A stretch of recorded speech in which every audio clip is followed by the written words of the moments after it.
السلام علیکم ورحمۃ اللہ۔ وائرل اردو نیوز میں آپ کا خیر مقدم ہے۔ حضرت مولانا محمد کلیم صدیقی صاحب کا جیل سے ایمان افروز پیغام اپنے بیٹے کے نام جو ہر سننے والوں کے لیے بہت مفید اور عبرت کا خزانہ رکھتا ہے۔ دوستو، میں آپ کو بتاتا چلوں کہ لکھنؤ کی عدالت نے حضرت مولانا محمد کلیم صدیقی صاحب سمیت 14 افراد کو حراست میں لے لیا ہے اور تبدیلی مذہب کے بنیاد بنا کر انہیں عمر قید کی سزا سنا دی ہے۔ ایسے میں آپ کو بتا دیں کہ حضرت مولانا محمد کلیم صدیقی صاحب نے جیل سے اپنے بیٹے کے نام ایک خط بھیجا ہے جو بڑا ایمان افروز ہے، جو میں آپ کی نظر کر رہا ہوں۔ انہوں نے لکھا ہے: پیارے بیٹے، السلام علیکم ورحمۃ اللہ وبرکاتہ۔ محبت نامہ، جس کے لفظ لفظ سے بے لوث محبت، خلوص اور والہانہ تعلق جھلک رہا تھا، پڑھنے کو ملا۔ پڑھ کر اپنے رب کے شکر کی توفیق ہوئی اور اندر سے فخر بھی کہ آپ جیسے دوست میرے رب نے عطا فرمائی ہے، مگر ساتھ میں آپ کے اضطراب سے حیرت بھی ہوئی۔ میرے پیارے، کافی زمانہ پہلے کہیں پڑھا تھا کہ ایک چڑیا نے دوسری چڑیا سے سوال کیا کہ نہ جانے یہ انسان کیوں پریشان رہتے ہیں۔ دوسری چڑیا نے معصومیت سے جواب دیا کہ شاید ان کے اللہ نہیں ہوتے ہوں گے۔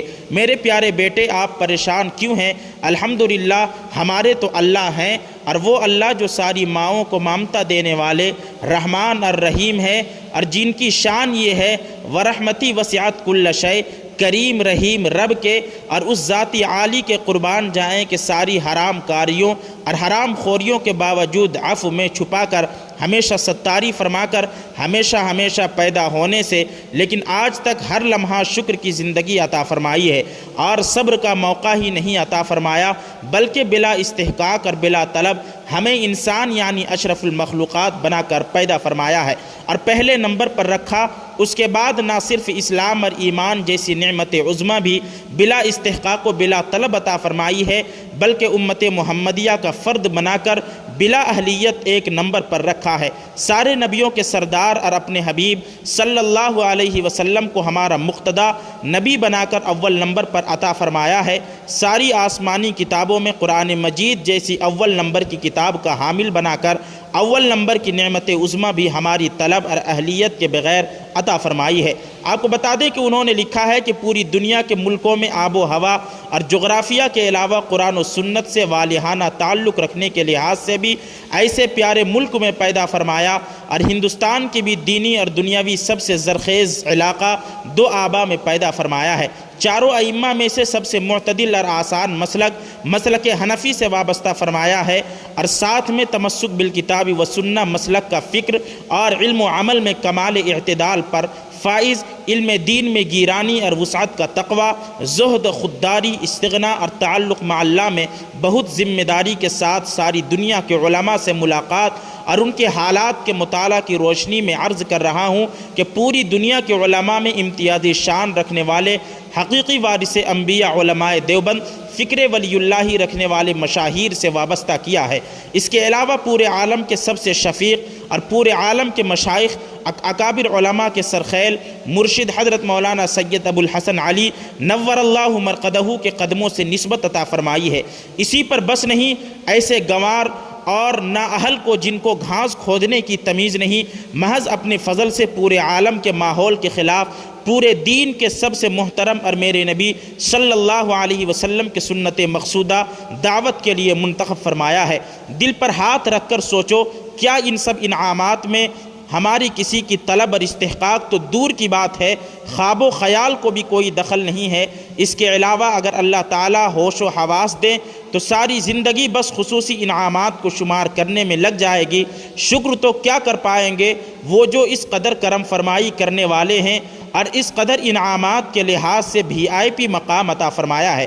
اللہ تعالیٰ ہمارے پالنے والے ہیں اور ساری غلطیوں کو پر ہمیشہ ستاری کا معاملہ فرمانے والے ہیں۔ وہ فعال لما یرید علی کل شیء قدیر بھی ہے، اور اس دنیا میں کوئی پتہ میرے اللہ کے مرضی کے بغیر بھی نہیں ہلتا، اور ان کی شان اذا اراد شیئا ان یقول له کن فیکون ہو۔ پھر چند روز دعوت جیسی ساری انبیاء اور مدینہ والے نبی صلی اللہ علیہ وسلم کی سنت مقصودہ کے لیے چند روز کے لیے اپنے خاص الخاص کرم اور اپنی نعمتوں کے دوسرے رنگ دکھانے کے لیے اگر یہاں بھیج دیا ہے تو پھر شکر کے بجائے اضطراب کے کیا معنی ہے؟ اس لیے میرے پیارے پریشان مت ہو، اللہ کی رحمت پر بھروسہ و شکر کیجئے۔ وقت گزر جائے گا تو پتہ لگے گا کہ یہ ایام اتنے انعام اور رحمت کے ہیں، ابھی شاید آپ کو سمجھ میں نہیں آ رہا ہے، انشاءاللہ آپ کو سمجھ میں آ جائے گا، اور اگر سمجھ میں نہ آئے تو زندگی بھر کی بلا طلب اور بلا استحقاق نعمتوں کا خیال کریے جو ہمیشہ VIP بنا کر رب نے عطا فرمائی ہے۔ ایمان بالغیب کے طور پر دل کی گہرائیوں سے کمال تشکر کے جذبہ کے ساتھ الحمدللہ حمدن کثیرن کثیرہ کا ورد کیجئے، نعرے لگائیے اور مست رہیے، مستی کیجئے۔ یہ خط میرے گھر والوں کو یا کسی خاص رفیق کو بھی پڑھا سکتے ہیں۔ اچھا، آپ اپنے دل پر ہاتھ رکھ کر سوچئے کہ ہم جیسے ظاہر و باطن کے گندوں اور بے حس سے جن کو دعوت نے بغیر کسی طلب و استحقاق، بلا اہلیہ اور کوشش و وسائل اور افراد کے کمی کے باوجود دعوت جو کار نبوت اور پیارے نبی صلی اللہ علیہ وسلم کی سنت مقصودہ اور جس کا نام بھی امت کے لیے اجنبی ہو گیا تھا، اس دعوت کی آواز کو ہم گندوں کو پہچان بنا کر پورے عالم کے کونے کونے تک پہنچا کر ایک انقلاب برپا کروانا میرے رب کا ایک نمبر کا VIP کرم ہے یا نہیں ہے؟ جب ایسے عنایات ہیں تو اضطراب بے معنی ہے۔ پیارے بیٹے، میرے رب کا کرم ہے کہ اللہ نے ہر طرح کی ایک نمبر کی VIP نعمتوں سے ہمیں اور آپ کو نوازا ہے۔ اس میں ایمان بھی ہے اور اسلام بھی ہے، اور مسلمان ہونا تو اپنی چاہت سے دستبردار ہونے کا نام ہے، اور مسلمان ہونے کا مزہ اپنی چاہت کو اپنے پیارے رب کی چاہت میں فنا کر دینے میں ہے۔ کسی نے بہلول دانا رحمۃ اللہ علیہ سے سوال کیا کہ کیا حال ہے؟ انہوں نے جواب دیا، اس شخص کا کیا حال ہو پوچھتے ہو؟ زمین و آسمان کا نظام جس کی مرضی سے چلتا ہو۔ سوال کرنے والا بہت شرمندہ ہوا، اس نے اپنے منہ پر ہاتھ رکھا۔ بہلول، توبہ کرو، خدائی کا دعویٰ کر رہے ہو؟ بہلول دانا نے جواب دیا کہ خدائی کا دعویٰ نہیں، بندگی کا اقرار کر رہا ہوں۔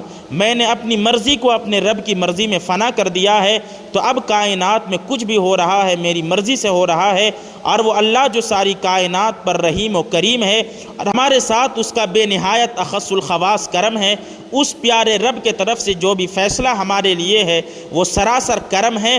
پھر اضطراب اور بے چینی کیسی؟ ایس اور پیروی، اس کا رخ بھی میرے رب کی مرضی سے چل رہا ہے، اس لیے خوش اور مست رہیے، بس مزہ لیجئے تفویض کا۔ کیا ہم اشرف المخلوقات ہو کر اس معصوم چڑیا سے بھی گزرے ہو گئے ہیں؟ بس نعرہ لگائیے، راضی ہوں میں اسی میں جس میں ہوں آپ راضی، میری خوشی وہی ہے جو آپ کی خوشی ہے۔